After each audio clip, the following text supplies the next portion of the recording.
여러분 만나 뵙게 돼서 감사드리고 하나님께 영광을 돌립니다. 우리 주님께서 우리에게 크고 놀라우신 은혜를 허락하시기를 간절히 바랍니다. 예전에 저는 조그만 교회부터 시작을 했어요. 그 섬에서 목회를 처음 시작했어요. 그러니까 여러분, 제가 원래 미국산이 아니고 국산입니다. 신안 앞바다 섬에서 5년 목회를 하고요. 그리고 여기 금곡에서 개척도 하고 뭐 이렇게 목회를 했어요. 어렵고 힘들게. 그리고 미국에 건너가서는 그 소똥 냄새 많이 나는 캔사스에서 거기에서 한 12년을 섬겼어요. 교인이 별로 많지도 않고 조그만 교회입니다. 그때 한번 어느 큰 교회에 가서 제 생애 처음으로 큰 교회 가서 말씀을 한번 전한 적이 있었어요. 근데 그때 그 교회 가서 말씀을 전하는데 왜 이렇게 떨리는지 모르겠더라고요. 그래서 떨려가지고 1분 동안인데 제가 계속 한 이야기가 뭐냐면, 후렴구처럼 한 얘기가 뭐냐면, 여러분 저 아무것도 아닙니다. 이 설교를 한 거예요. 오늘 제가 이 자리에 서기는 했는데 여러분 저 아무것도 아닙니다. 담임 목사님이 시켜서 서기는 했는데 여러분 저 아무것도 아닙니다. 이걸 1분 동안에 한 10몇 번 하니까 앞에 계신 권사님이 저한테 이렇게 얘기하시더라고요. 목사님, 우리도 별거 아닙니다. 그게 그렇게 은혜가 되더라고요. 그래서 제가 그날 그렇게 기도를 드렸어요. 하나님, 아무것도 아닌 목사가 별것도 아닌 교인들 앞에 섰습니다.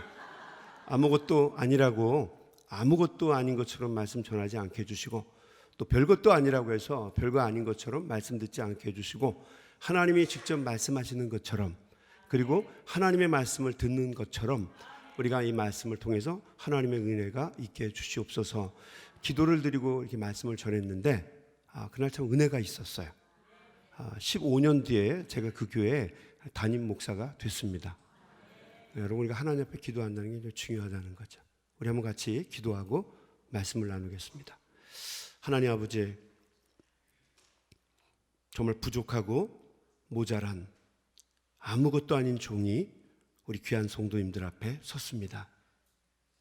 귀한 말씀 전할 때에 인간적인 모든 허물과 모자람과 부족함은 십자가 뒤에 가리워주시고, 하나님의 귀한 말씀만 잘 증거되게 하셔서 말씀을 통하여 전하는 사람이나 듣는 분들이나 깨달음과 은혜가 되는 귀한 시간 되도록 인도하여 주시옵소서.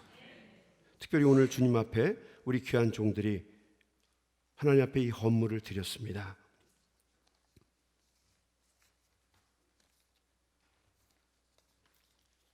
한 주간 동안도 우리 성도들이 세상에 나가서 이 물질을 벌기 위해서 애쓰고 수고하고, 어떤 때는 잠을 줄여가며, 또 어떤 때는 눈물을 쏟고 코피를 쏟으며, 또 어떤 때는 자존심을 꺾어가며 이 물질을 거두었습니다.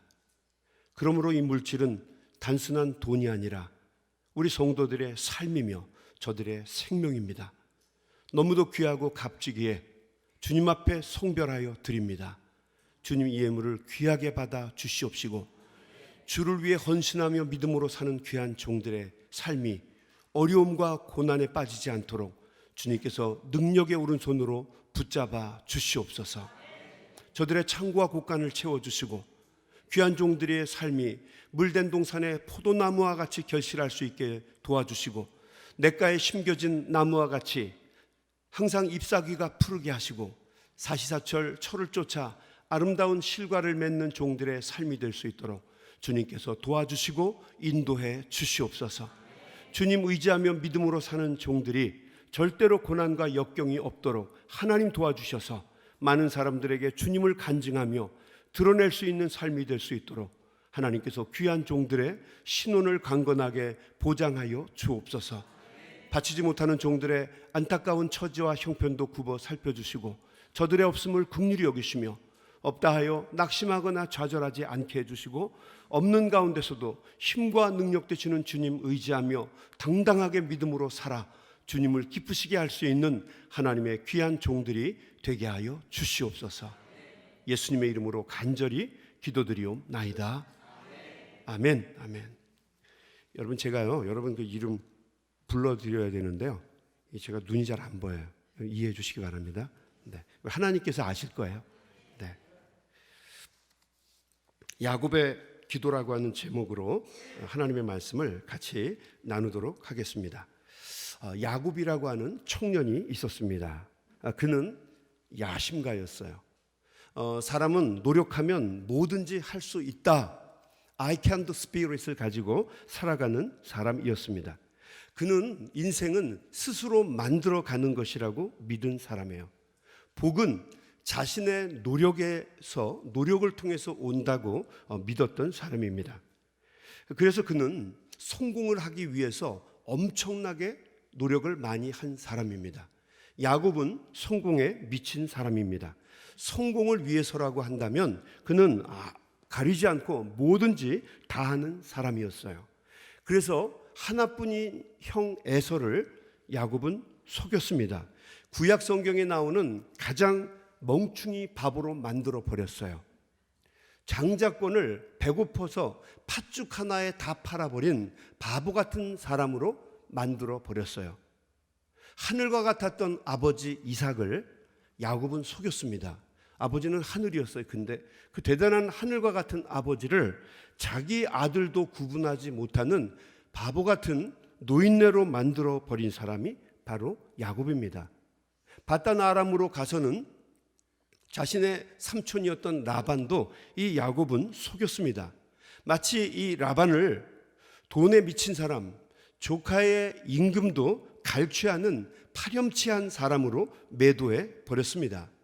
그의 야심을 알아보았던 리브가는 차라리 처음부터 이 야곱을 도왔습니다. 여러분 한번 생각해 보세요.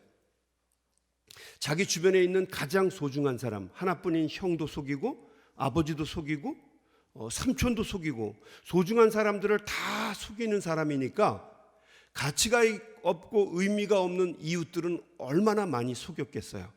지나가는 사람 1, 2, 3, 4 함께 사는 이웃들 1, 2, 3 얼마나 많이 속였겠습니까? 많은 만나는 사람들마다 쉽게 속였어요. 왜요?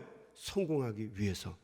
그러니까 이 야곱이라고 하는 사람의 이름은 잘 지은 이름입니다. 뜻이 뭡니까? 제이콥 더 그래버, 남의 발 뒤꿈치를 잡는 사람이에요.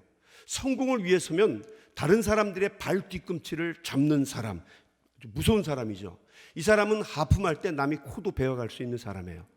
야곱과 같은 사람.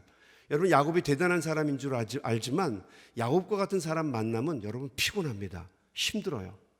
근데 목회를 하다 보면 많은 성도님들이 목사님한테 와서 기도를 부탁하죠. 뭐라고 부탁합니까? 목사님, 우리 아들 야곱과 같은 사람 되게 해주세요. 이렇게 기도해요. 여러분도 그러시죠? 그 얘기는 뒤집어서 얘기하면 뭐예요? 도둑놈 되게 해달라고 기도하는 거예요. 머리 좋고 비상하고 자기 힘으로 살아가는 사람을 위해서 기도하는 거죠. 야곱과 같이 되게 해주세요. 아마 하나님 만나고 난 다음에 야곱을 아마 지칭하는지 모르겠어요. 여러분, 이 야곱의 이야기를 우리가 보다 보면 우리의 인생의 모습이 정말 야곱을 닮았다라고 하는 생각을 할 때가 많이 있습니다. 오늘 이 시대를 살아가고 있는 우리들도 성공하기 위해서 수단과 방법을 가리지 않습니다. 그렇죠? 우리가 성공하기 위해서 아침 일찍 일어나요. 늦게 눕습니다. 수고의 떡을 먹어요. 왜 그래요? 성공하기 위해서죠. 성공하기 위해서라고 한다면 우리는 절대로 뒤돌아보지 않고 열심히 살아갑니다. 성공을 위해서라고 하면 앞뒤 가리지 않고 우리는 엄청난 노력을 해요. 이른 아침부터 밤늦게까지 수고하고 애쓰면서 이슬을 맞고 또 찬 이슬을 맞으며 집으로 돌아오게 됩니다. 그런데 문제는 열심히 수고하고 애썼는데 큰 변화와 도전과 발전을 이룬 것 같은데 문제는 뒤돌아보니까 큰 변화가 없다는 거죠. 수고하고 애쓰고 노력했으면 큰 변화가 있어야 되는데 뒤돌아보니까 어제의 삶이 오늘의 삶과 그렇게 다르지 않고 내가 꿈꾸고 도약하려고 하는 미래의 삶이 지금 이 시대를 살아가고 있는 현재의 모습과 별로 다르지 않다라는 거죠. 여러분, 야곱이라고 하는 사람은 인간적으로 보면 정말 대단한 사람입니다. 박수 쳐줘야 될 사람이에요. 이런 사람을 우리가 자수성가한 사람이라고 해요. 자수성가가 뭡니까? 스스로 이룬 사람이에요. 대단한 사람이죠. 아무나 그렇게 합니까? 아무나 그렇게 하지 않아요. 피 흘리게 땀 흘리면서 노력한 사람만이 성공할 수 있는 사람들이죠. 남들 다 잘 때 일하는 사람, 남들 놀 때 일하는 사람, 남들 쉴 때 또 일하는 사람, 성공을 위해서 끊임없이 애쓰고 노력하는 사람, 그 사람이 바로 야곱이라고 하는 거죠. 근데 문제는 뒤돌아보니까 많은 변화를 이룬 것 같은데 변화가 없는 거예요. 야곱이 21년 전에 자기 형 에서를 속이고 아버지를 속였기 때문에 그는 자신의 고향을 떠나서 밧단 아람으로 도망가게 됩니다. 왜 도망갔을까요? 형 에서가 무서웠기 때문이에요. 자기의 피부치였는데 그 형을 비정하게 속인 동생, 그 야곱에 대한 에서의 증오가 얼마나 대단했겠어요. 야곱이 형 에서가 무서워서 21년 전에 도망을 쳤어요. 그리고 밧단 아람에서 삼촌 라반의 밑에서 열심히 살았습니다. 열심히 살았어요. 성경에 보게 되면 얼마나 많은 꾀를 썼는지 몰라요. 아마 야곱은 대머리였을지 몰라요. 머리털을 다 빠졌을 거예요. 엄청나게 노력을 했어요. 대단한 사람입니다. 그리고 21년이 지났어요. 그런데 21년이 지난 지금은 어때요?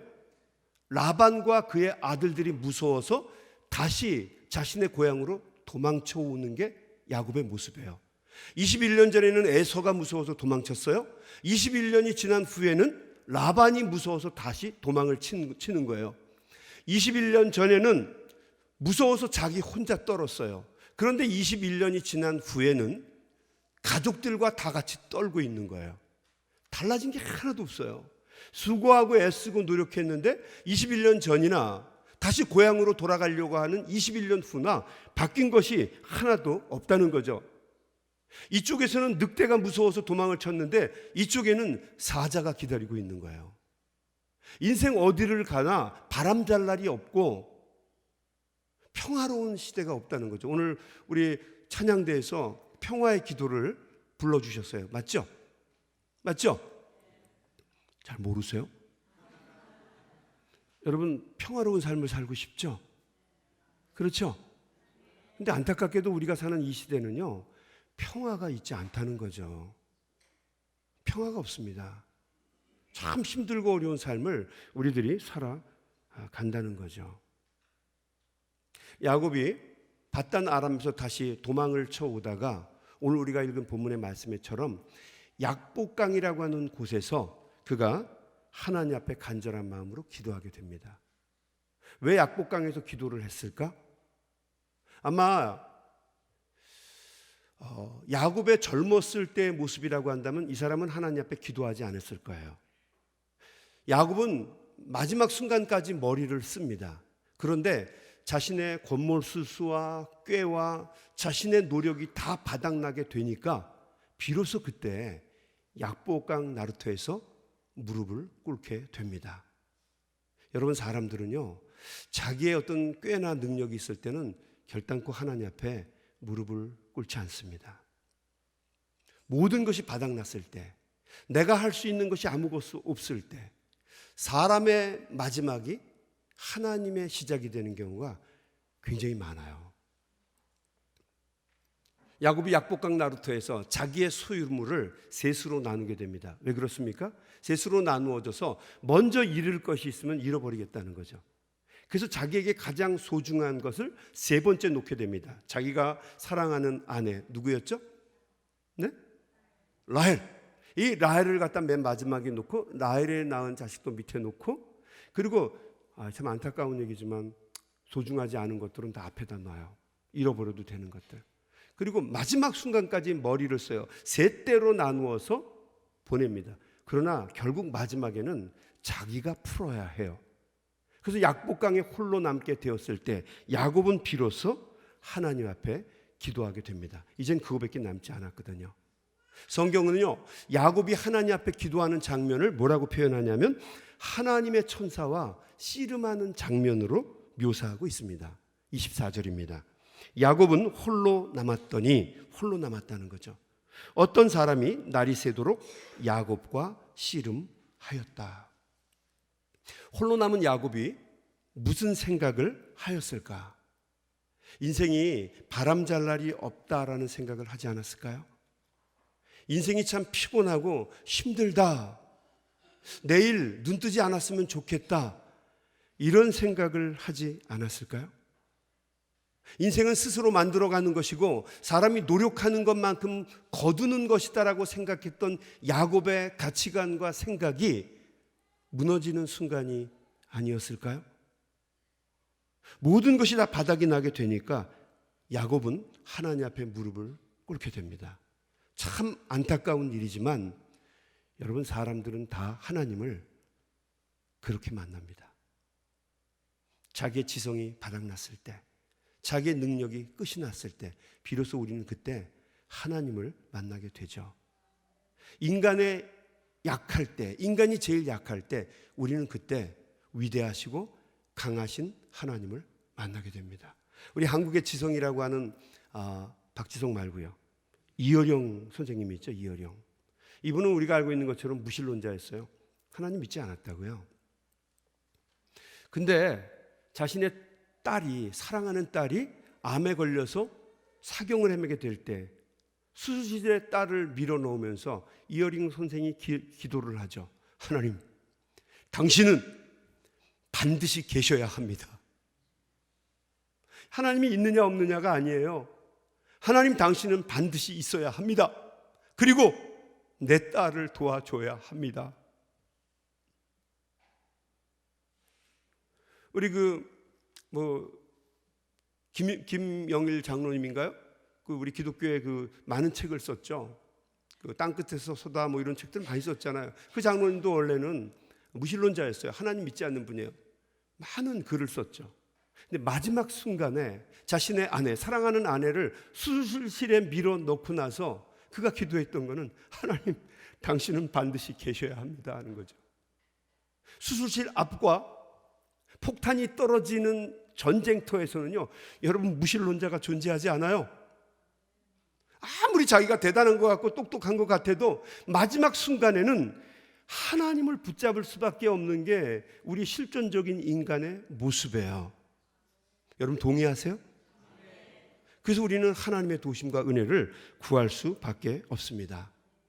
인생의 참혹한 실패를 맛보았을 때, 큰 질병으로 인해서 생사의 기로에 놓이게 되었을 때, 자녀로 인해서 감당할 수 없는 시련에 봉착하게 되었을 때, 잘 나가던 권좌에서 내려오게 되었을 때, 자기의 꿈과 비전이 무너지게 되었을 때, 안타깝지만 사람들은 대부분 그때 우리의 구주이신 예수 그리스도를 만나게 됩니다. 약할 때 강하신 하나님을 만나게 된다는 거죠. 여러분, 우리 악시모론이라는 말이 있습니다. 악시모론 들어보셨나요? 악시모론, 문학 수사법입니다. 서로 반대되는 뜻을 이 두 개의 반대되는 뜻을 가진 단어를 섞어서 새로운 개념의 뜻으로 만드는 거예요. 쉽게 얘기하면 이런 겁니다. 서로 반대되는 단어거든요. 작고 크다 이런 건데, 이런 반대되는 단어를 아니면 개념을 섞어서 더 큰 의미로 오버 앰플리파이 하는 거죠. 더 확장시키는 문학 수사 방법, 이것을 우리가 모순어법, 영미문학권에서는 악시모론이라고 부릅니다. 악시모론. 제가 악 쓰는 게 아니에요. 악시모론이라고 해요. 예를 들면 이런 겁니다. 작은 거인. 여러분, 거인이 작으면 그게 거인이에요? 아니잖아요. 작은 거인. 그러니까 우리는 이런 생각을 하죠. 작은 거인이면 이 사람은 키가 작지만 큰 사람이구나, 이런 걸 우리는 알 수가 있죠. 여러분, 제가 무슨 말 하는지 아시겠죠? 여러분, 피곤하시면 얘기해 주세요. 소리 없는 절규. 소리 없는 절규가 어디 있어요? 그래, 이런 말 쓰잖아요. 살아있는 죽음, 군중 속의 고독. 사람들이 많은데 내가 왜 고독해요? 그럴 수 있잖아요. 군중 속의 고독, 비폭력의 폭력, 사랑의 매. 사랑하는데 왜 때려? 사랑의 매. 아름다운 패배. 여러분, 패배가 과연 아름다울까요? 아름다운 패배. 희망이라는 이름의 절망, 악한 선행, 이런 것들이 악시모론이에요. 이런 단어를 통해서 더 강한 의미를 뽑아내는 것을, 이런 어법을 우리가 악시모론 모순어법이라고 이야기를 합니다. 우리 미국 텔레비전을 이렇게 보다 보면요, 이 악시모론이 현실적으로 이렇게 쓰는 경우가 있어요. 예를 들면 이런 겁니다. 헬시 소다라는 거죠. 헬시 소다. 건강에 좋은 탄산 음료수 이런 거예요. 여러분 코카콜라 이런 것들 있죠. 이거 아무리 잘 만들어도 건강에 좋을 수가 없어요. 그런데 헬시 소다라는 말을 쓰는 거죠. 또 공공연한 비밀, 오픈 시크릿이라는 단어를 써요. 오픈 시크릿. 비밀이라고 하는 게 오픈됐으면 그건 비밀이 더 이상 아니잖아요. 근데 오픈 시크릿이라는 말 속에서 우리가 알 수 있는 것은 비밀이라고 이야기를 하지만 이미 모든 사람들이 다 알고 있는 거구나. 이렇게 생각할 때 우리는 오픈 시크릿이라는 말을 쓴다는 거죠. 공공연한 비밀. 또 이런 말도 씁니다. cruel love. 잔인한 사랑이라는 거죠. 여러분 사랑이 잔인하면 그 병 아닐까요? 그런 용어들을 우리가 쓴다는 거예요. 그러니까 두 개의 모순된 단어를 섞어서 스키로운 더 강한 의미의 뜻을 만들어내는 것을 우리가 악시모론이라고 한다는 거죠.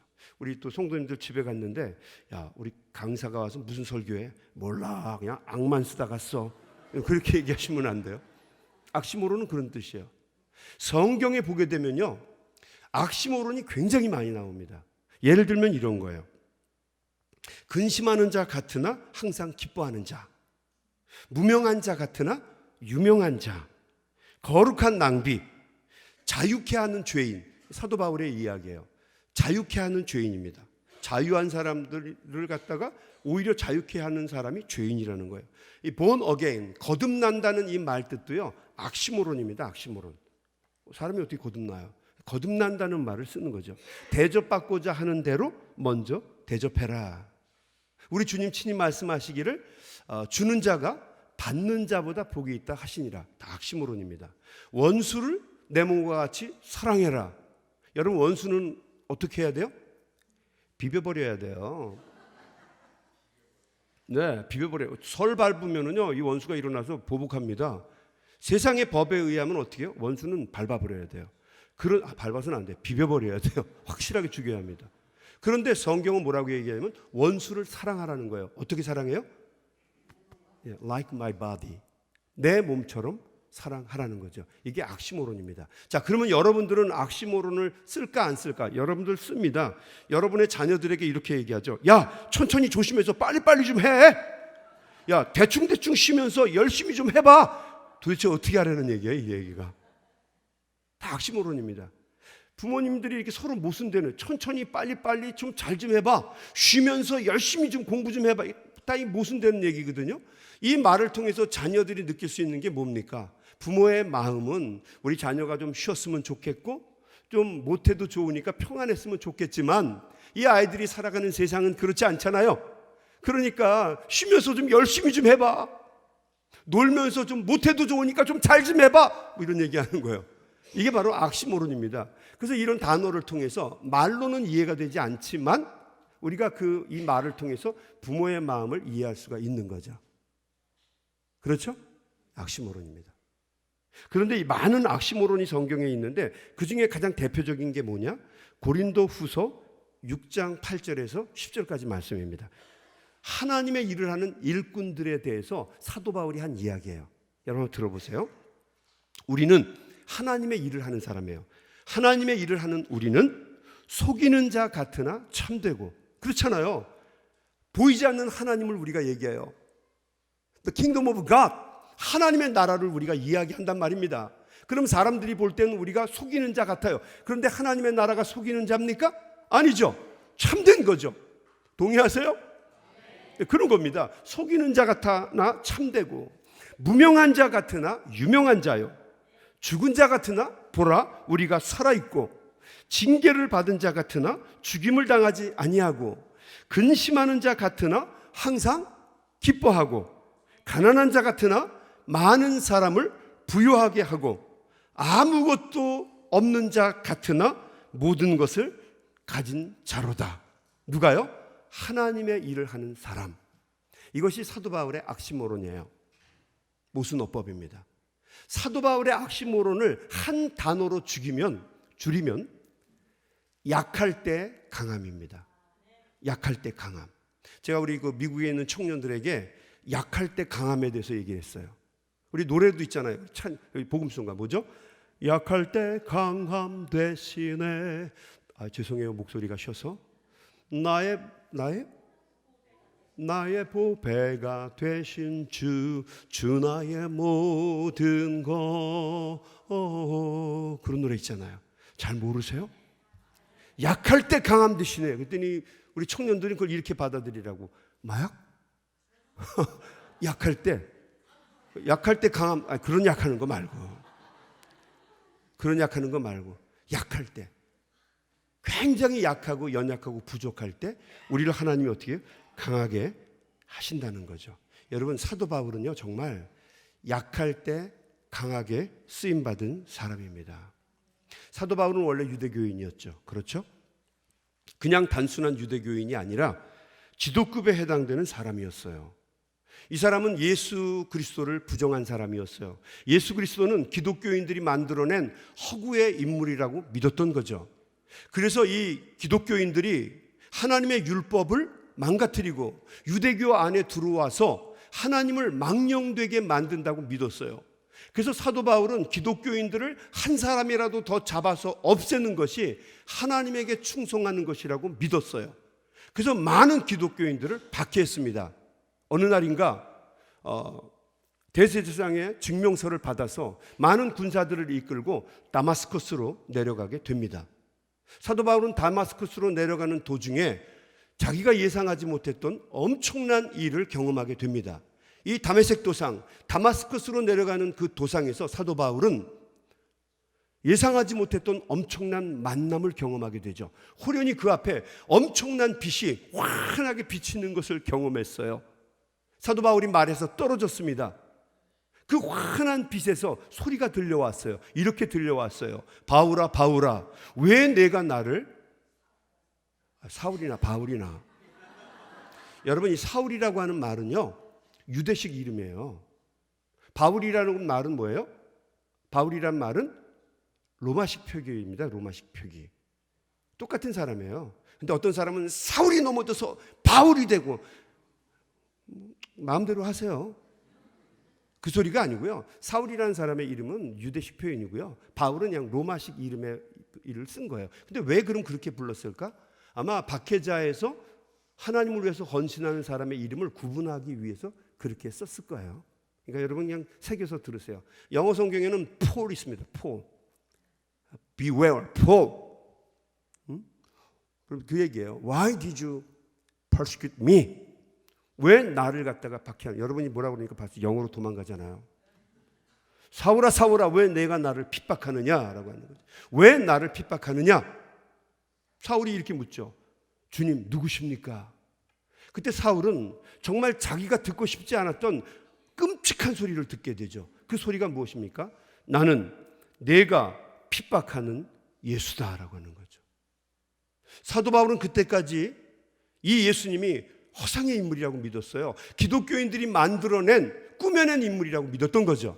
그런데 그분이 실존하였던 거죠. 살아계신 하나님의 아들이셨던 거예요. 사도 바울은 예전에 믿을 수가 없어요. 아니, 그 위대하신 하나님을, 하나님의 모습, 그 하나님을 사람이 아들로 온다는 게 말이나 되나? 어떻게 우리가 하나님이 돼요? 이 몸으로. 그 위대하신 하나님, 이름도 부를 수가 없어요. 테트라그라마톤이라는 말이 있죠. 테트라그라마톤. 위대한 네 개의 단어. 하나님은 원래 이름이 없어요. 근데 하나님의 이름을 불러야 되다 보니까 그 네 개의 자음을 썼어요. 그리고 자음, 히브리에는 원래 모음이 없습니다. 자음만. 그 자음에다가 아도나이라고 하는 말, 그 모음을 따서 이름을 붙였어요. 그래서 개신교에서는 제호바, 여호와라는 말을 쓰게 되었고요. 그 구교, 카톨릭 같은 데서는 야훼라는 말을 쓰게 되었어요. 예, 원래 하나님은 그러나 이름이 없죠. 어떻게 우리가 하나님의 이름을 함부로 부를 수가 있겠어요? 그래서 이름 부르는 게 쉽지 않아요. 제가 미국에 있을 때 그 라바이에게, 라비 한 사람에게 한번 하나님의 이름을 불러보라고. 근데 안 불러요. 하나도 안 부릅니다. 그 위대하신 이름을 어떻게 부르냐는 거죠. 불러봐라. 한번 히브리 말로 한번 불러봐라. 불러봐라. 그랬더니 나중에 막 주변의 사람들이 뭐라 그러니까 목욕을 하고 와서 양치질을 하고 와서 그리고 나서 한마디 합니다. 야, 왜? 그리고 들어가서 또 양치질을 하고 그리고 또 목욕을 합니다. 왜요? 함부로 부를 수 있는 이름이 아니라는 거죠. 예, 유대인들은 그렇게 지금도 그래요. 우리 기독교인들은 어떻게 해요? 우리 주님이 말씀하셨죠. 뭐라고요? 아바. 아바의 뜻이 뭐예요? 아버지예요, 아버지. 아니 그 위대하신 하나님을 아버지라고 부르라는 거예요. 여러분 이것은 혁명입니다. 혁명. 유대인들은 상상도 할 수 없는 혁명이에요. 우리 기독교인은 하나님을 아버지라고 부르는 사람들이에요. 그래서 여러분 기도할 때 뭐라고 기도해요? 하나님 아버지 감사합니다. 이렇게 기도하잖아요. 이것은 기독교인만의 특권이에요. 유대인은 그렇게 부르지 않아요. 그 위대하신 하나님, 이름도 함부로 부를 수 없는 하나님이 인간의 모습으로 왔다고? No! 그럴 수 없다는 거죠. 사도 바울은 그렇게 믿었던 거예요. 그런데 정말 예수 그리스도가 하나님의 아들이시라고 하는 것을 알게 된 장소가 바로 다메섹 도상이었던 거죠. 사도 바울이 눈을 감았고요, 힘들고 어려운 시간을 보냈어요. 그때 하나님께서는 아나니아라고 하는 선지자를 보내시고 바나바라고 하는 사도를 보내셔서 사도 바울을 고쳐주시고 세례를 주시고 기독교 공동체 안으로 들어오게 하셨어요. 그 다음에 하나님께서는 사도 바울을 쓰셨어요. 누구보다도 더 강하게 쓰셨어요. 사도 바울은 자기가 뒤늦게 우리 주님을 알았기 때문에 누구보다도 열정적으로 사역을 했어요. 정말 열정적으로 사역을 했어요. 사도 바울이 이렇게 고백을 하죠. 우리가 살아도 주를 위하여 살고 죽어도 주를 위하여 죽나니 그러므로 우리가 사나 죽으나 온전히 주의 것이로다. 이게 사도 바울의 고백이었어요. 정말 사도 바울은 그렇게 살았어요.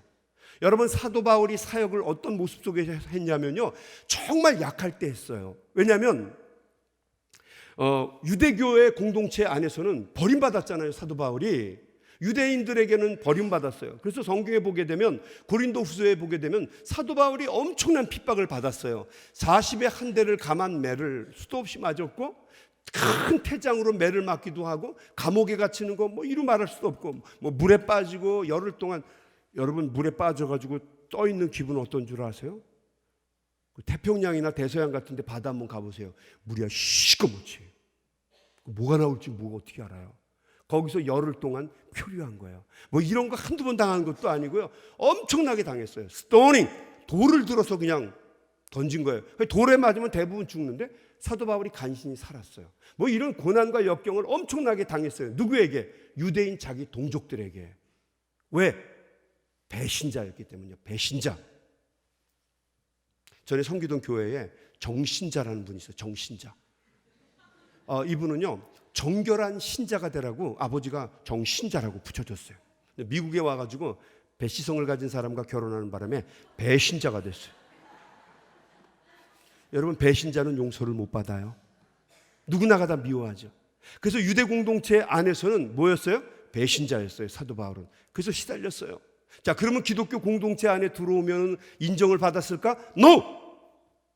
기독교 안에 공동체 안에 들어와서는 많은 사람들에게 그의 사도성에 대해서 의문이 제기가 되고 많은 사람들에게 손가락질을 당하고 사도 바울은 참 어렵게 사역을 할 수밖에 없었어요. 왜? 핍박자였기 때문이죠. 유대 공동체 안에서는 배신자, 기독교 공동체에 들어와서 일을 할 땐 뭐예요? 핍박자. 그래서 고난과 역경을 사도 바울은 경험할 수밖에 없었어요. 여러분, 사도 바울 때문에 엄마 아빠가 순교했다고요? 그 사람을 기독교 지도자로 받아들일 수 있어요? 여러분 받아들일 수 있어요? 여러분의 부모가, 여러분의 자녀가 저 때문에 만약에 죽었다고 생각해 보세요. 여러분 저를 목사로 받아들여요? 안 받아들여요? 거봐 아니라고 그러잖아. 다 사도 바울이 그런 거란 말이에요. 사도 바울 때문에 고문을 당하고 상처를 받고 장애인이 되었단 말입니다. 그런데 사도 바울을 우리의 리더로 받아들일 수 있는가? 못 받아들여요. 받아들일 수가 없습니다. 그래서 사도 바울은 고난과 역경을 받을 수밖에 없었어요.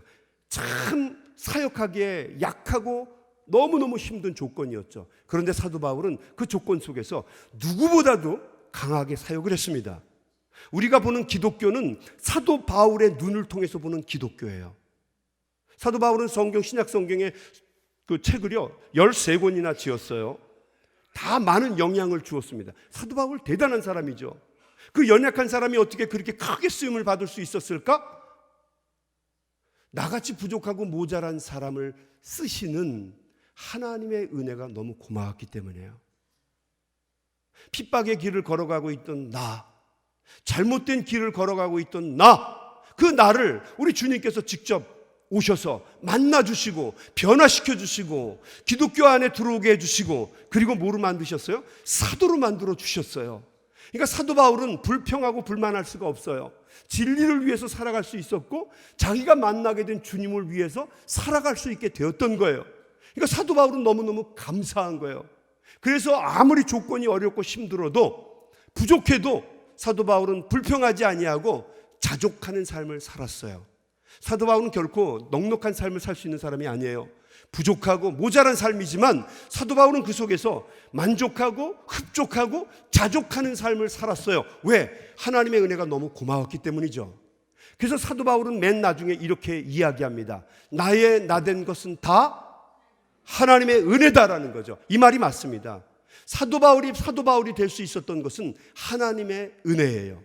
그러니까 사도 바울의 악시모로는 뭐예요? 약할 때 강함입니다. 약했어요. 모든 사역을 할 수가 없었어요. 어려웠다고요. 그 어려운 상황 속에서 하나님의 은혜만 붙잡으니까, 하나님의 은혜를 붙잡으니까 누구보다도 강하게 쓰임 받을 수 있었던 것이 바로 사도 바울이라는 거죠. 여러분, 우리가 약해서 주님을 못 섬긴다?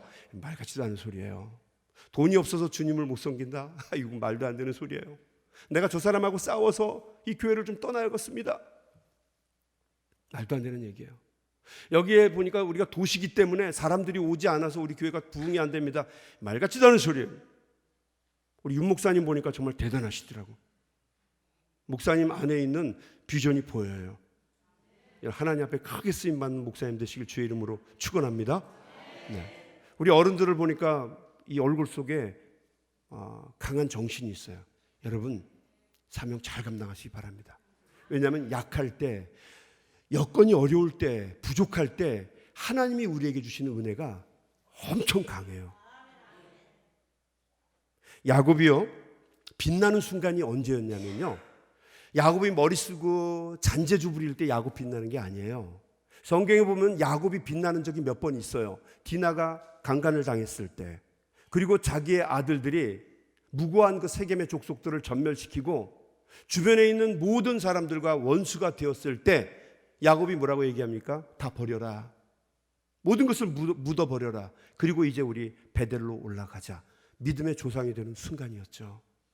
오늘 우리가 읽은 본문의 말씀처럼 자기의 지식과 지혜와 능력이, 꾀가 바닥이 났을 때, 그래서 하나님 앞에 약복강이라고 하는 곳에서 무릎을 꿇게 되었을 때, 그때 가장 빛나는 사람이 누구예요? 야곱이라는 거죠.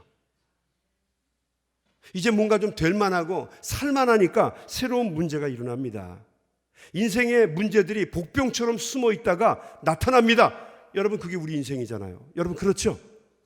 수고하고 애써서 뭔가 좀 살만한데 예상하지 못한 문제들이 일어나는 거예요. 사업이 어그러지고 인간관계가 깨지고 전혀 예상하지 못했던 복병들이 막 일어나는 거예요. 여러분, 그렇죠? 그래서 인생이 바람 잘 날이 없어요. 여러분, 기독교인들은 인생이 바람 잘 날 때까지 기다리는 사람들이 아니라, 바람이 아무리 힘들고 어려워도 그거에 신경 쓰지 않고 그 역풍을 순풍으로 삼아서 믿음으로 다른 박질 치는 사람들이에요. 여러분, 동의하세요? 어렵고 힘들어도 믿음의 주여 온전케 하시는 이신 예수님 바라보면서 힘있게 다른 박질 치는 사람들이 기독교인이에요. 하나님의 자녀들입니다. 천국을 유업으로 받을 하나님 나라의 백성들이에요. 그렇게 믿음으로 달리는 사람들입니다. 야곱이 약복강 나루터에서 무릎을 꿇고 아마 이런 고백을 했을 거예요. 아, 인생이 이런 거구나.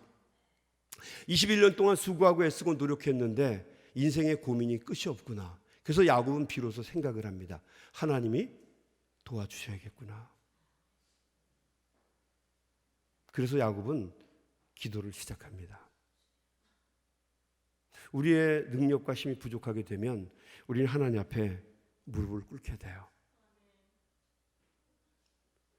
무릎을 꿇고 기도하는 가운데 야곱, 남의 발뒤꿈치나 잡는 사람의 이름이 뭐로 바뀌게 됩니까? 이스라엘로 바뀌게 돼요. 이스라, to win, 이겼다는 거죠. 엘은 하나님의 고유대명사예요. 그러니까 뭐예요? 하나님을 이겼다는 거예요. 우리가 하나님을 어떻게 이겨요? 근데 간절한 마음으로 하나님을 붙잡았다는 겁니다. 하나님의 마음을 움직였다는 거예요. 하나님을 통해서 내 인생을 바꿨다는 얘기입니다. 자기 인생을 그렇게 바꾼 거예요. 야곱이. 야곱에서 이스라엘로 이름이 바뀌게 되었다는 거죠. 야곱이 천사의 바짓가랑인지 뭐 잘 모르겠습니다만 발을 붙잡고 늘어져요. 그러니까 천사가 지긋지긋하게 달라붙는 야곱에게 이렇게 질문을 하죠. 도대체 내가 너에게 뭘 해주기를 원하느냐? 그러자 야곱이 26절에 기다렸다는 듯이 이렇게 얘기합니다. 나를 축복하소서. 당신이 내게 축복하지 아니하면 가게 하지 아니하겠나이다. 여러분, 야곱은 비로소 깨달은 거예요. 아무리 사람이 수고하고 노력해도 하나님께서 우리 인생에 복을 주시지 않으면 성공할 수 없다라고 하는 것을 그가 깨달은 것입니다. 여러분, 하나님께서 우리에게 복을 주셔야 우리는 유복하고 다복한 삶을 살 수가 있어요. 무복하고 박복하면 인생이 어려워집니다. 바라고 소망하기는 여러분의 인생에 하나님이 주시는 은혜가, 복이 충만하게 되시기를 주님의 이름으로 간절히 축원합니다. 세상 사람들은 이것을 복이라고 얘기해요. 그런데 우리 믿는 사람들은 이 복을 뭐라고 부릅니까? 하나님의 은혜라고 불러요. 우리 인생은 하나님의 은혜가 있을 때만 성공하는 인생을 살아갈 수 있어요. 그래서 우리는 기도할 때마다 하나님의 은혜를 구해야 합니다. 이것은 젊은 사람도 마찬가지고요, 연세 드신 어른들도 마찬가지예요. 이 은혜는요, 하나님의 은혜는 우리 인생을 움직이는 기름과 같아서요, 우리는 늘 하나님 앞에 은혜를 구할 수밖에 없어요. 그 은혜를 통해서 우리는 인생을 힘있게 풀어갈 수 있다는 거죠. 여러분, 저는요 목회를 할 만한 사람이 아니에요. 저는 예전에 감리교, 아까도 제가 얘기했지만 저는 국산이에요. 감리교 신학대학을 나왔고 또 거기서 본대학원을 나왔고 또 도고동문학을 했어요. 그러니까 저는요 어떻게 보면은 저는 굉장히 비판적인 사람이에요. 삐딱하고요, 기도 해본 적도 없어요. 찬양 부르고 싶지도 않아. 저는 그런 사람이에요. 그럼 제가 왜 유학을 갔는가? 원래 독일로 유학을 가려고 했는데요, 병이 나서 그냥 못 갔다가 나중에 부목사 몇 번 하고 이러다가 나중에 그냥 한국에 간 거예요. 목회 잘 안 되고 어렵고, 목회가 안 되지 비판적인 사람이 무슨 목회를 하겠어요, 저 같은 사람이. 예전에 우리 담임 목사님이 저한테 그랬어요. 제가 목사 안수가 되는 날, 야, 앞으로 감리교회 흑암이 드리웠다. 제가 그런 사람이에요. 비판적이고요. 성도들 앞에서 제가 질문해서 목사님 꼼짝 못하게 만들고요. 피곤한 사람이었어요. 여러분, 저 정말 피곤한 사람이에요. 은혜 이런 거 저 없어요. 똑똑하니. 그래서 저는 해보니까 어렵겠더라고요. 그러나 배운 게 도둑질이라 신학은 했으니까 교수가 되는 게 낫겠더라고요. 그래서 저는 유학을 갔어요. 공부 못하지 않았고요, 괜찮게 했고요. 저희 집사람이 말리지만 않았으면 저는 박사가 됐을 거고요. 그리고 여기 감리교 신학대학에 와서 여러분 학생들을 가르치고 있을 거예요. 삐딱하게, 굉장히 메마르고 건조하게 신학을 위해서 살아가는 사람이 되었을 거예요. 제가 예전에 이 한국에서 전도사도 하고 부목사도 할 때 제가 제일 싫어했던 노래가 뭐냐면, 여러분 그 노래 아십니까? 전부여 의지 없어서 손 들고 옵니다. 주 나를 박대하시면 나 어디 가리까. 싫어! 정말 싫어. 무슨 일제시대의 잔재물도 아니고요, 처량하기 그지없어. 저런 패턴 좀 버리면 안 되나? 근데 그 당시에는 목사님들이요, 부흥사들이 많아가지고요, 이 노래를 부를 때는요 무슨 짜고 치는 고스톱처럼 3절 부르면 누가 또 뒤에서 불을 꺼요. 여러분, 지금도 여기 그럽니까? 여러분, 천부의 의지 없어서 지금 부르나요 여기? 간혹은 불러요? 불러요? 좀 반응을 좀 보여보세요. 불러요? 다행입니다. 이 노래 나 정말 싫어했어요. 이 찬송가에서 빼지 않나? 이런 얘기도 하고요. 이 노래 정말 싫었어요. 천부의 의지 없어서 정말 싫었어요. 근데 제가 이민 목회를요 한 25년 했거든요. 25년 했는데 제가 가장 많이 부른 찬송가가 뭔가 생각해 보니까 이 노래예요. 이 노래 정말 너무너무 불렀어요. 나의 기도가 되고 나의 고백이 되고 나의 노래가 됐어요. 그 암기가 되는 노래가 됐어요. 어떤 때 너무너무 힘들고 어려워서 하나님의 성전에서 이 노래 마냥 며칠 동안 불렀던 기억이 나요. 천부의 의지 없어서 손 들고 옵니다.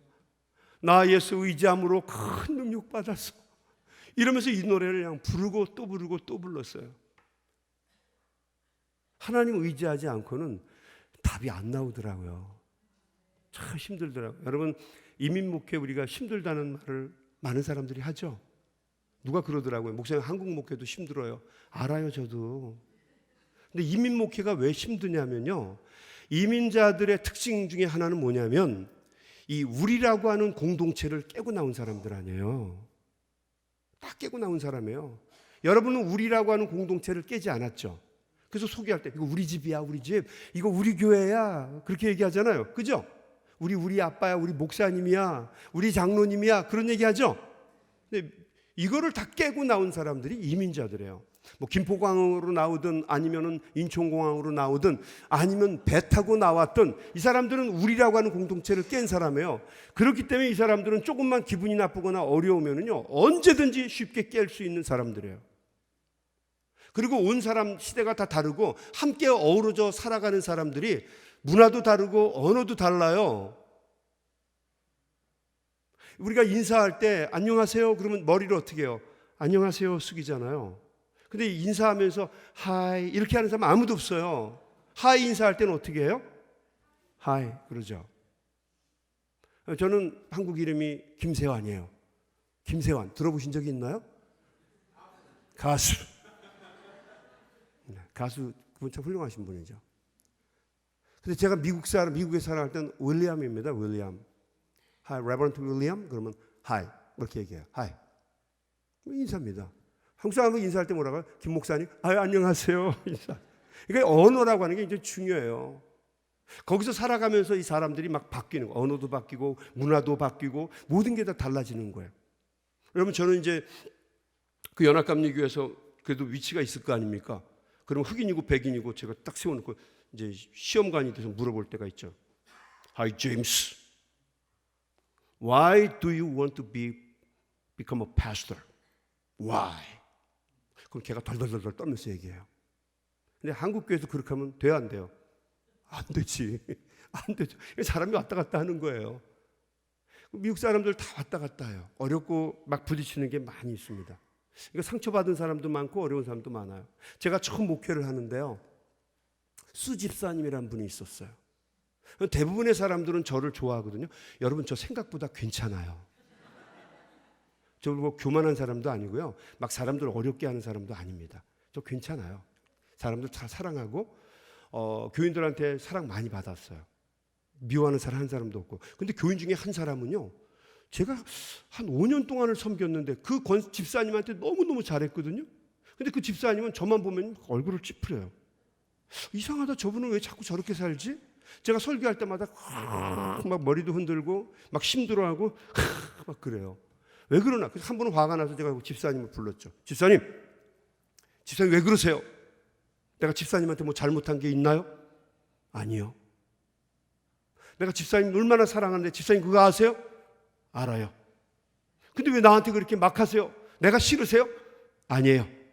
근데 왜 그렇게 하세요? 목사님 나에게 사연이 있어요. 무슨 사연이요? 그 수집사님이요, 하와이에 살 때 정말 은혜도 받고 열심히 믿었다는 거예요. 하나님 열심히 믿었다는 거예요. 그냥 하루하루가 천국이었고 너무너무 재밌었다는 거예요. 그래서 신앙생활을 열심히 했는데 어느 날 담임 목사님이 수집사님에게 돈을 꿔달라고 그랬대요. 16만 불을 꿔달랬대요. 16만 불이면 큰 돈이에요, 여러분. 16만 불을 꿔달라고 그랬대요. 주회종이 꿔달라고 그러니까 어떻게 해요? 믿음을 갖고 꿔줬다는 거예요. 근데 이 목사가 발라버렸다는 거예요, 그 돈 갖고. 그 집사님이 상처를 크게 받은 거예요. 그래서 제가 얘기했죠. 아니 그 목사가 그놈이 집사님 돈 갖고 바른 거하고 나하고 무슨 상관이 있어요? 그랬더니 그 집사님이 저한테 그러더라고요. 목사님하고 비슷하게 생겼어요. 그러니까 내가 이해가 되더라고요. 아, 집사님 힘들었겠다. 근데 집사님 어떡하죠? 내가 얼굴을 성형을 할 수 있는 것도 아니고. 아, 집사님 어떻게 해요? 그래서 그 집사님을 꼭 끌어안고 목사님 내가 노력할게요. 이랬어요. 제가 그날 깨달은 것 중에 하나는요, 여러분 쉽지가 않더라고요. 그리고 그 이민교회 할 때는요, 또 그 인터내셔널 매리드 커플이 있어요. 그러니까 미국인 남편 또 한국인 아내 이렇게 살아가는 가정들이 많이 있습니다. 제가 처음 목회할 때는 한 80%가 그런 분들이었어요.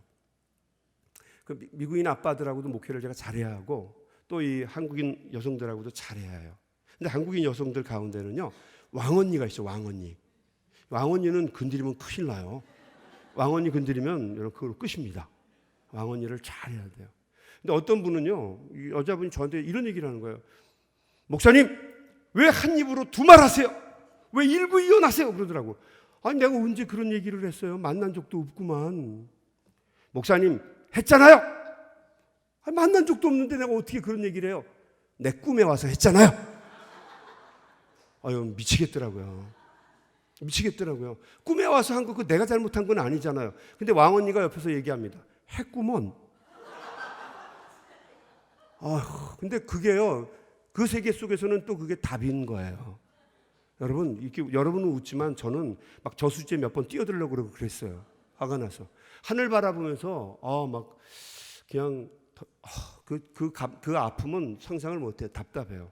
근데 목회를 한 10년 하니까 하나님이 또 지혜도 주시더라고요. 뭐 이런 일이 바뀌겠습니까? 목사님 왜 일구이연하세요?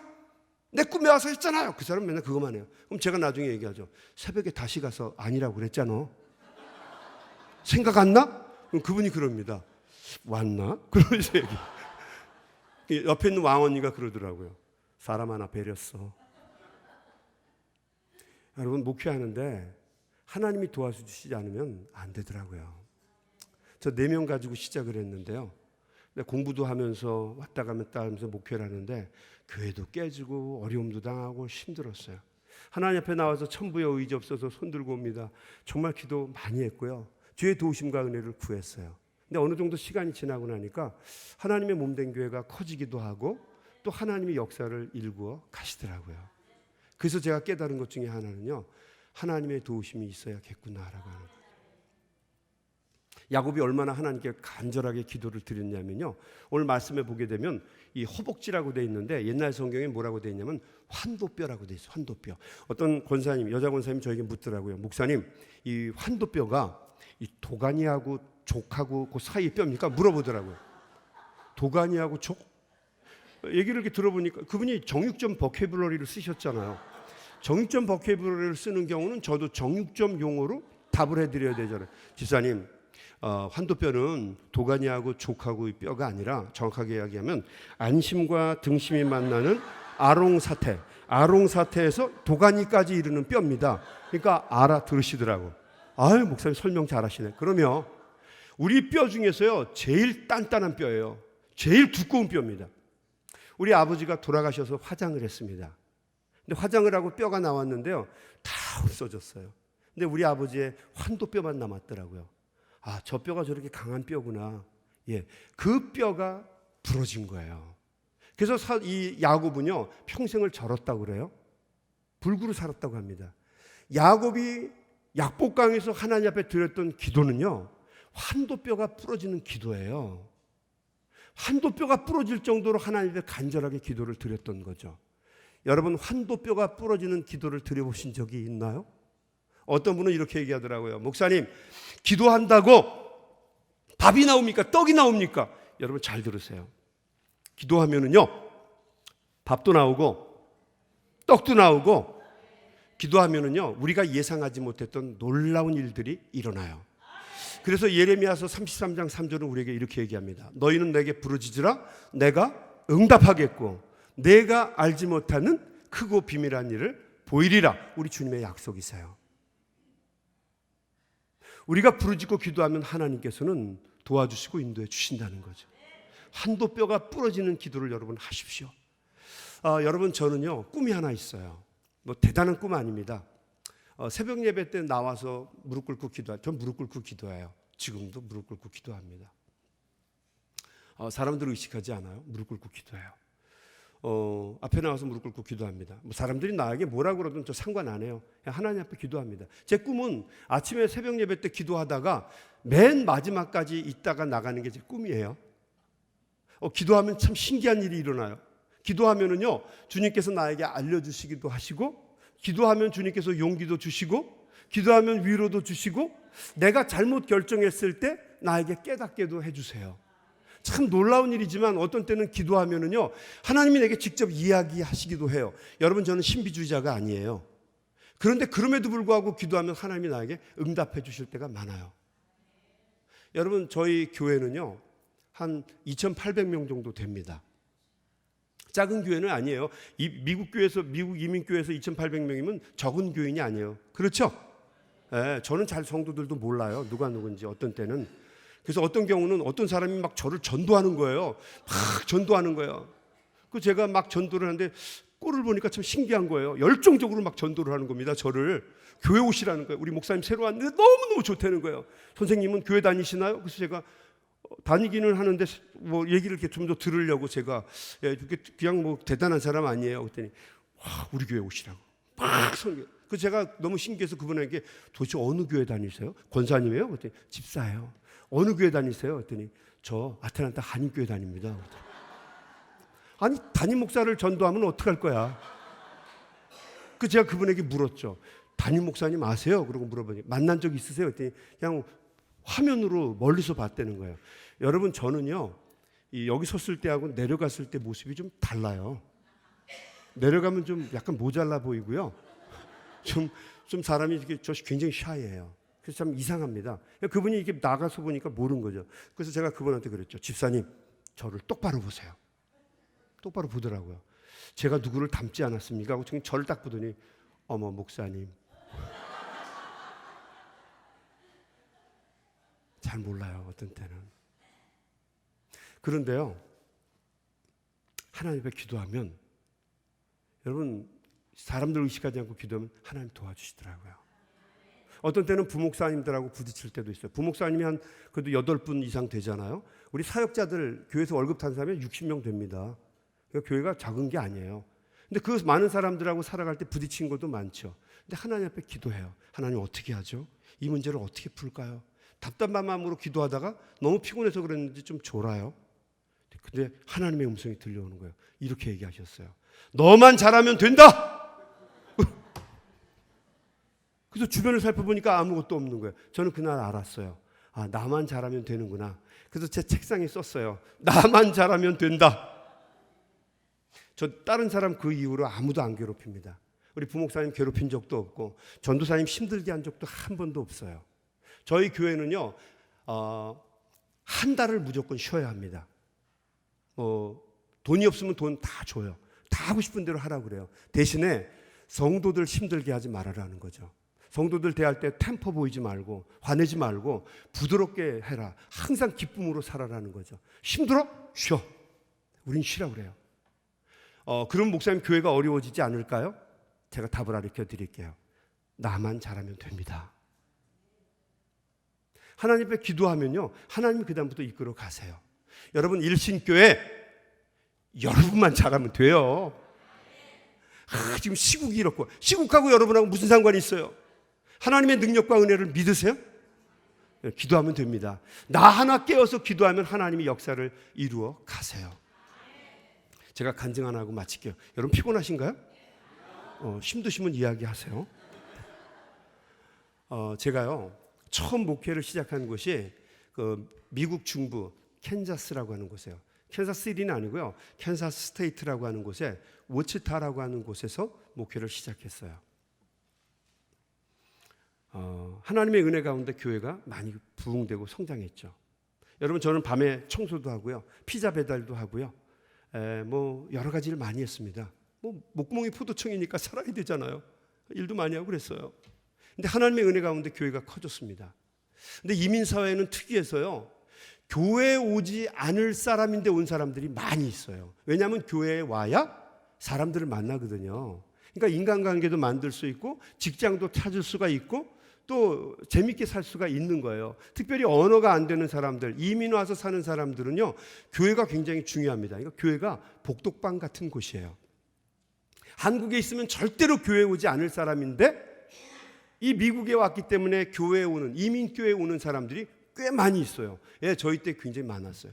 그 사람들에게 막 설교를 정말 어렵더라고요. 어떤 사람들은요 불교 신자였는데 어쩔 수 없이 뭐 불교 법당이 없으니까 교회에 오신 분들이 많아요. 저한테 맨날 아유 주지 목사님 네, 그런 분도 있고요. 그리고 추수감사절이 되면 배추 같은 거 뽑아와가지고 저한테 이거 보시하십사 그러고 줘요. 또 기도 같이 하려고 하면 기도에 손 딱 모아놓고요 막 비비기 시작해요. 그래서 제가 얘기하죠. 할머니, 교회에서는 돌리지 않습니다. 돌리지 마시고 그냥 모아주십시오. 모아라. 그런 사람들이에요. 10년을 하는데요. 이분들이 과연 믿음이 자랄까? 낙심되더라고요. 어떻게 똑같아. 그 고립된 지역에 10년을 같이 사는데 지긋지긋해. 아주 징글징글하게 안 바뀌어. 그래서 하나님 앞에 원망한 적이 있어요. 하나님, 이 사람들이 바뀌겠습니까? 내 인생이 그냥 이렇게 살다가 끝나는 거 혹시 아닙니까? 주님, 이 사람들이 바뀌겠습니까? 뭐 이러면서 이렇게 답답하게 마음 먹으면서 신앙생활하던, 목회하던 때가 있었어요. 근데 그때요, 어느 날 갑자기 눈이 붓기 시작했어요. 왼쪽 눈이 부었어요. 왜 그런가 하고 병원에 가보니까 뭐 조그만 병인 줄 알았어요. 근데 나중에 가서 치료가 잘 안 되니까 해보니까 의사가 수술해야 합니다. 눈 속에, 눈이 아니라 이 사이너스, 뭐라고 하죠? 부비동 속에 종양이 있는 것 같다 그러더라고요. 그래서 결국 수술을 했어요. 첫 번째 수술을 할 때는 그래도 괜찮았어요. 왜냐하면 뭐 목사들도 가시가 있으면 좋잖아요. 그 성도들에게, 여러분, 제가 수술을 받게 됐는데 위에서 저를 위해서 기도해 주십시오. 그래서 제가 의연하게 목사의 모습을 가지고 잘 치료를 받으면 나는 간증 생겨 좋고, 교인들이 볼 땐 품이 있어 좋고, 또 하나님 보시기엔 또 뜻을 이루어줬으니까 좋고, 누이 좋고, 매부 좋고, 마당 쓸고, 돈 줍고, 금을 치고, 뭐 가지 잡고, 뭐 이런 거 아니에요. 제 생각에 이게 좋은 거예요. 그래서 그게 좋겠다고 얘기를 했어요. 그래서 한 6개월 치료를 받았는데 재발한 거예요. 두 번째 수술을 했죠. 두 번째 수술을 했는데 또 재발한 거예요. 세 번째 수술을 했는데 또 재발한 거예요. 이제부터는 좀 문제가 달라져요. 그래서 제가 하나님 앞에 기도했죠. 하나님, 동업자끼리 이러시면 안 됩니다. 하나님이 이렇게 자꾸 문제를 풀어가시면 제가 설교하는데 어려움이 생깁니다.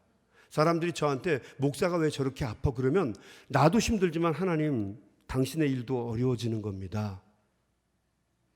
네 번째 수술을 했는데 또 재발하는 거예요. 나중에 의사가 저한테 그러는 거예요.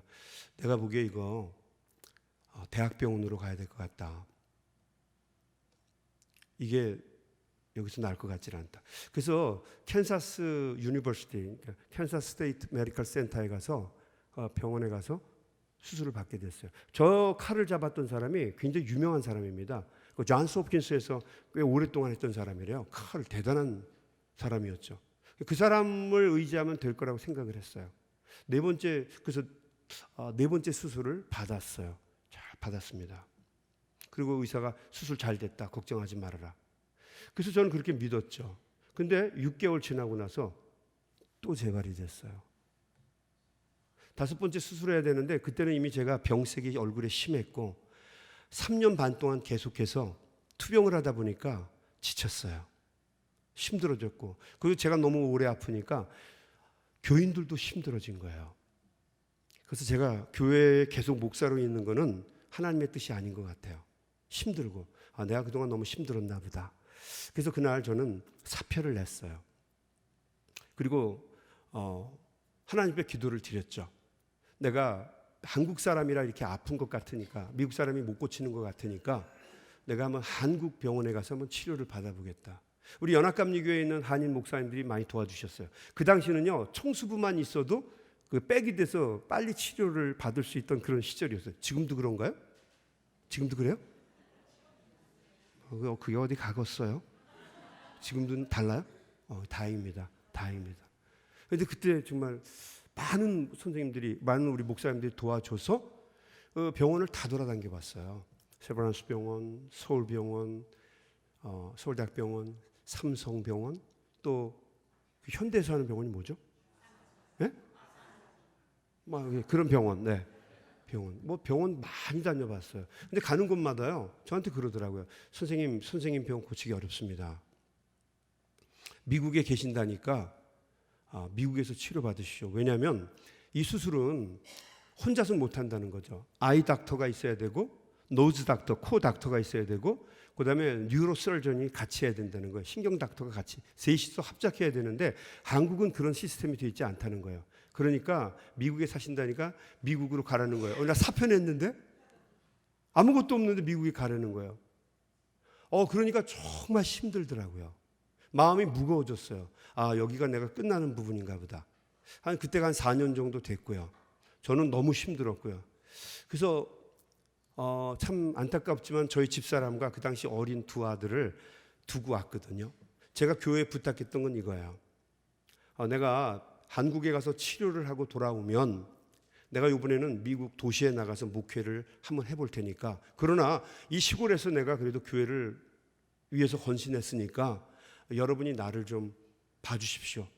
봄인데 내가 가을에 돌아올 때까지 우리 가족을 좀 돌봐주시고 월급 한 반 정도를 우리 가족에게 주십시오. 이러고 나온 거였거든요. 그러니까 저는 그때 참 힘들고 어려웠던 거죠. 돌아갈 수 있는 길도 없었고. 그래서 그 어머니 집에서요, 한 달 동안을요, 바깥에 나오지도 않고 밥도 밥 먹을 기운도 없었고요. 그렇게 그냥 구석에 박혀가지고요, 어둠 속에서 정말 요나가 고래배 속에 있는 것처럼요, 힘들게 한 달을 지냈어요. 모든 게 끝난 줄 알았어요. 하나님이 나를 더 이상 쓰시지 않는구나. 전 이렇게 생각을 했어요. 그때는 내 인생에 있어도 가장 어두운 시기였어요. 누워 있었어요. 우리 친구들이 오기 시작했어요. 여러분, 친구가 둘로 나눠지더라고요. 똑똑하고 잘나고 훌륭한 친구들. 나는 이 친구들이요, 저하고 같이 갈 줄 알았어요. 근데 얘네들은요, 다 잊어버리고요. 좀 모자라고 바보 같은 친구들이 저한테 와서 어느 날 이러더라고요. 세환아, 기도원 가자.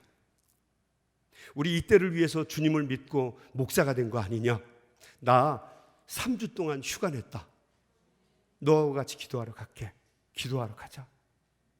그 제가 그 친구한테 고마워. 내가 다시 살아나면 너 은혜 잊지 않을게. 근데 이런 모든 과정이요, 하루에 다 일어난 거예요. 마치 하나님이 기다리셨다가 하루에 일어나는 것처럼 다 하루에 일어난 거예요. 의사 닥터가 5번째 그 대학병원의 의사가 실수했는데 그분이 저에게 이메일을 보낸 거예요. 요즘에 어떠냐 그러고 저한테 이메일을 보낸 거예요. 그래서 저도 그 닥터에게 이메일을 썼죠.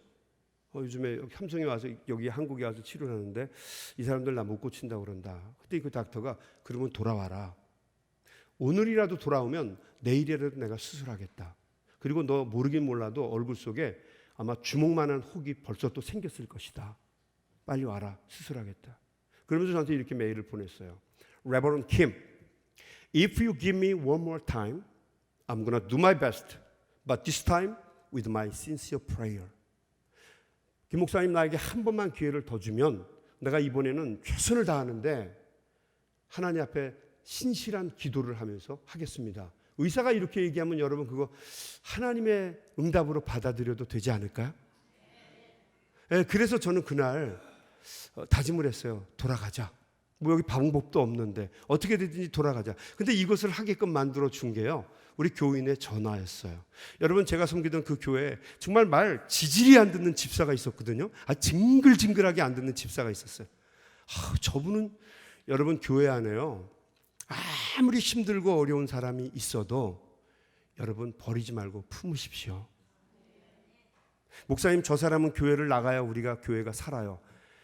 여러분 품으세요. 품으세요. 그 사람도 여러분 쓸만합니다. 언제거는 하나님이 다 바꿔주세요. 저에게 그 집사님은 그런 존재예요. 말도 그냥 못해 처먹었어. 말도 그냥 쌍스럽게 하고 그날도 딱 전화를 해가지고 이렇게 얘기하는 거예요. 목사님 못 고친다며? 힘들어 죽겠는데 저한테 못 고친다며? 그 제가 욕까지 나온 얘기가 좋냐? 물어보고 싶은 거예요. 목사가 그렇게 얘기할 수는 없으니까. 네, 그러네요. 그치, 집사님이 저한테 이러는 거예요. 목사님, 그러면 우리 옆에 와서 죽으세요. 목사가 어디 가서 죽습니까? 우리 옆에 와서 죽어야지. 그래서 제가 물었죠. 새 목사님 안 왔어요? 그랬더니 아니, 우리 목사님이 한국에 나가서 힘들고 어려운 시간을 보내는데 우리가 새 목사를 어떻게 뽑습니까? 목사님 오세요 그러더라고요. 아직 목사가 안 왔다니까 희망이 있는 거 아니에요? 그래서 그날 집사람한테 전화를 하고 여보, 내가 내 비행기 표 끊고 갈게. 그래서 왔어요. 와서 집으로 이제 가는데 2달 동안 장기 동안 세워놨던 차를 타고요, 이제 집으로 가는데 집으로 가는 도중에 제가 섬기던 교회가 있었어요. 교회에 가서 기도하고 싶더라고요. 제가 2달을 떠나 있었긴 했지만 그래도 내 10년 이상의 세월이 들어가 있는 교회잖아요. 하나님이 붙잡아 주시고 인도해 주셨고 놀라운 역사를 보여주셨던 교회잖아요. 그래서 그 교회에 가서 기도하고 싶었어요. 그 교회에 가서 천부의 의지 없어서 손 들고 옵니다. 그 기도를 정말 하고 싶었어요. 가다가 그 교회를 들어갔어요. 놀라운 일은요, 그 교회 평일이었는데 밤중이었는데 차가 한 5, 60대 있는 거예요. 근데 저희 교회에 그 마을 사람들이 우리 교회를 빌려서 반상회라고 하면 좋을 것 같아요. 반상회를 하는 일들이 많았어요. 그 백인 아주머니들, 아저씨 이런 사람들이 모여서 저희 교회를 빌려서 반상회를 많이 했어요. 대부분 그 친교실에 들어가서 반상회를 했단 말입니다. 그런 일이 있으니까 저는 아마 오늘이 그날인가 보다 생각하면서 저는 교회로 들어가서 본당에 가서 생추어리 가서 하나님 앞에 기도하려고 글로 가는 중이었어요. 그런데 놀랍게도 친교실에서 소리가 나는 게 아니라 본당에서 소리가 나는 거예요. 저는 순간적으로 생각했죠. 아니 본당에서 왜 반상회를 해? 그러면서 들어간 거예요. 문을 열고 조용히 들어가는데 놀라운 것을 보았어요. 우리 성도들이 기도하는 거예요. 기도하는 거예요. 이 인간들은 기도할 인간들이 원래 아니었거든요. 기도할 인간들이 아니었단 말입니다. 나는 하나님 앞에 이야기했어요. 하나님, 저 사람들은 절대로 기도하는 사람들이 아닙니다. 난 이렇게 얘기했거든요. 그 사람들이 기도를 하는 거예요. 뭐라고 기도하나 저는 들어보고 싶어서 가만히 가서 앉았어요. 이분들이 이렇게 기도했어요. 하나님, 우리 목사님 살려주십시오. 우리 목사님 살려주세요. 그 기도를 듣는데 여러분 정말 살고 싶었어요. 김병의 장사가 어디 있어요? 김병을 이렇게 오래 앓다 보면 여러분 사람이 죽고 싶은 거예요. 더 이상 생명줄 놓고 싶은 겁니다. 자식이고 아내고 간에 너무너무 힘들면 내일 아침에 일어날 때는 그냥 잤으면 좋겠어요. 영원히 하나님 나라 갔으면 좋겠단 말입니다. 그런 마음이었다고요. 바짝 말랐고요. 얼굴에 그냥 노란 기운이 있었고요. 누가 봐도 저는 병자였어요. 근데 그 성도들이 저를 위해서 기도하는 걸 듣는데 살고 싶었어요. 그러니까 여러분, 성도들이 목사를 세워줄 수 있는 거예요. 누가 돈으로 목사를 세웁니까? 어떤 미친 사람들이 그렇게 얘기해요. 돈으로 목사를 세워준다고? 뭐 돈 주면 목사가 좋아한다고? 밥 사주면 목사가 좋아한다고? 말 같지도 않은 얘기지. 성도들이 그렇게 기도를 하는데 살고 싶더라고요. 그래서 저는 기도도 못하고 하나님께 이렇게 얘기했어요. 하나님, 한 번만 더 살려주십시오. 내가 한 번만 더 살면 내가 하나님을 위해서 살겠습니다. 내게 다시 목회할 수 있는 힘을 주십시오. 그리고 그 다음날 저희 집사람하고 같이 캔사스시티로 올라갔어요. 그리고 그 다음날 의사 선생님하고 또 수술을 받았어요. 수술 받기 전에 의사 선생님이 저한테 이렇게 얘기했어요. 이번에 수술을 받으면 사진 보니까 굉장히 많이 커져 있다, 혹이. 그래서 이번에 수술하면 너 이빨도 많이 잃을 거고 뼈도 많이 잘라낼 거고 귀도 안 들리게 될 거고 눈도 잘 안 보이게 될 거고 약을 쓰게 되면 그러면 녹내장도 오게 될 거고 여기다 사인해라 하는 거죠. 그리고 신경을 다발치로 다 드러내야 된대요. 그러면 움직이는 건 괜찮지만 그 다음부터는 느끼지 못할 거다. 나에게 초이스가 없었어요. 선택의 여지가 없었다고요. 그때 저는 사인을 했어요. 그리고 수술을 받았습니다. 여러분, 제가 어떻게 됐을까요? 나았을까요? 안 나았을까요? 나았을까요? 안 나았을까요? 그랬으면 얼마나 좋겠어요. 긴 수술을 받고 깨어났는데요. 저도 놀랬던 거죠. 내가 어떻게 바뀌었을까? 그리고 얼굴을 만져보는데요. 감각이 없는 거예요. 이렇게 일어났는데 보니까 이만한 바위 덩어리를 얼굴에 매달고 있는 것 같더라고요. 여러분, 감각이라고, 신경이라는 게 그렇게 중요하더라고요. 그걸 다발체 다 드러내니까 이게 무거워지는 거예요. 느끼지 못하겠는 거예요. 눈도 잘 안 보이기 시작하는 거예요. 귀도 멍멍하고. 그래서 며칠 동안은 잘 보지도 못했어요. 저희 집 사람이 저를 붙잡고 저를 데리고 다니고 막 그랬어요. 그런 시절이 정말 잠깐이지만 있었어요. 어려웠어요. 힘들었어요. 근데 그 일이 있고 나서부터 저는 알았어요. 그 일이 있고 난 다음부터 하나님 앞에 저는 하나님 나를 고쳐주세요. 나를 치유해 주세요. 저 그런 기도 이제는 안 합니다. 제가 하나님 앞에 드리는 기도는 딱 하나예요. 하나님, 내가 하나님 앞에 쓰임받게 해주세요. 이렇게 기도해요. 짧은 인생이에요. 짧은 인생 살 때 뭐 병 때문에 그렇게 기도 안 합니다. 하나님 강하게 쓰임받게 해주시고 단단하게 쓰임받게 해주시고 힘 있을 때 하나님 앞에 더 일 많이 감당하는 사람 되게 해주세요. 저 그렇게 기도합니다. 그러니까 하나님께서 이끌어 가시고 인도해 주시더라고요. 제가 한 달 전에 또 눈 수술을 했습니다. 그래서 미국에 간 지 10번 수술했어요. 10번 수술했습니다. 미국에서 미국 사람들 손에 10번 수술했고 한국에서 옛날에 10번 수술했고, 이 균형이 맞아야 되잖아요. 그래서 저는 20번 수술했습니다. 네. 뭐 지금 많이 망가지긴 했지만 그래도 뭐 괜찮죠? 쓸만하죠? 안 좋아? 쓸만하죠. 예전에 제가 데리고 있던 전도사님 한 분이 저한테 이렇게 얘기했어요.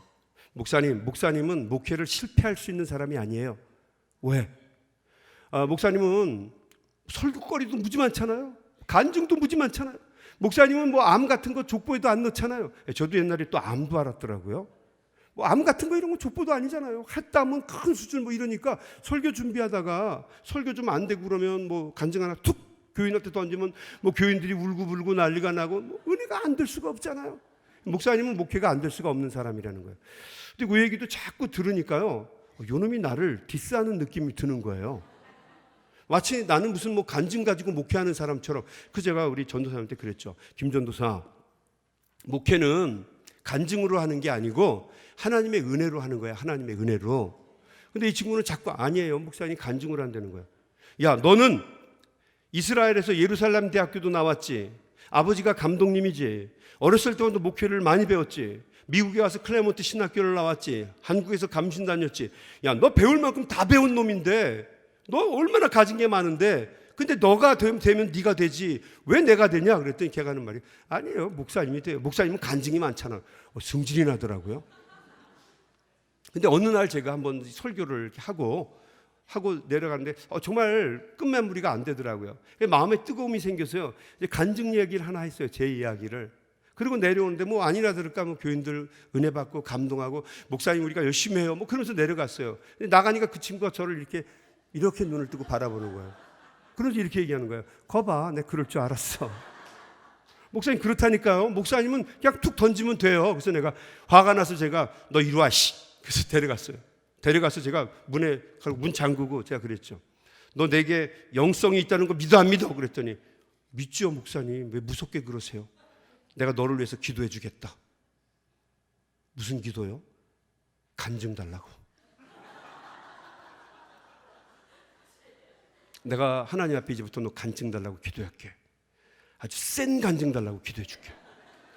언제쯤에 할까? 돌아가다 할래? 아니면 여유 있을 때 할래? 같이 가던 트레일러가 넘어지는 거로 할까? 아니면 맞은편에서 차가 달려오다가 너한테 뛰어드는 거로 할까? 너 반신마비 할래? 전신마비 할래? 콤마 상태로 있을래? 너 혼자 하고 싶어? 가족하고 같이 하고 싶어? 언제 할래? 그랬더니 그 친구가 그러더라고요. 목사님 그냥 은혜로 할래요? 그래서 은혜로 해야 되겠지? 네, 은혜로 하겠습니다. 그래서 제가 그 친구 붙잡고요.